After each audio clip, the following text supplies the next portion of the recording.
Get అయ్యాలనుకున్నాను, life నాది ఇంకా కొంచెం టర్న్ అయింది అనుకున్నాను. ఈ ఉద్యోగం స్థిరంగా ఉంటాను, ఈ సంపాదన ఇంకా రేంజ్ పెంచుతాను, నేనేంటో ఊర్లో చూపిస్తాను, పలానా అమ్మాయి పలానా అబ్బాయి ఈ విధంగా ఉండాలి, ఉన్నాడు చూసేవా అన్నట్టుగా చూపిస్తానని నీ హృదయంలో నీవు అనుకుని ఒక్కసారిగా పడిపోయావు, ఒక్కసారిగా పతనమైపోయావు. ఇప్పుడు నేను ఎవరు చూసినా కూడా ఎక్కడో ఉన్నాం అనుకున్నాం, ఏమి చేస్తాం అనుకున్నాం, ఏమి లేదని. అంత చదివినా ఏం లాభం, అంత చేసినా ఏం లాభం అని నేను చూసి అంటున్నారా? ఎవరినో నమ్మి అలా చేశావు, ఎవరినో నమ్మి అలా మోసపోయావు.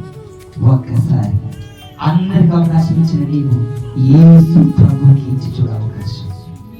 నీ జీవితాన్ని మారుస్తాడు, నీ బ్రతుకును మారుస్తాడు. వాళ్ళ ముందు నువ్వు అనుకున్నావు కదా నేనేంటో చూపిస్తానని, నేనేంటో నా రేంజ్ ఏంటో చూపిస్తాను నువ్వు అనుకున్నావు కదా, నువ్వు అనుకుని ఓడిపోయావు. యేసు ప్రభువుకి అవకాశం ఇచ్చి చూడు, ఆయన నీవేంటో చూపిస్తాడు, నీ చరిత్ర ఏంటో చూపిస్తాడు, ప్రపంచానికి చూపిస్తాడు. నీవు ఊరికి ఆగిపోయావు, నీవు వీధికి ఆగిపోయావు, నీ బంధువుల దగ్గరికి ఆగిపోయావు. యేసు ప్రభు నీవు స్నేహితుగా చేసుకుని ఆయన చేతులు నీ జీవితం పెడితే ఆయన ప్రపంచానికి చూపిస్తాడు నీ జీవితం ఏంటో, నీ బ్రతికేంటో చూపిస్తాడు ఆయన ప్రపంచానికి. సిద్ధంగా ఉండు, యేసు ప్రభువుని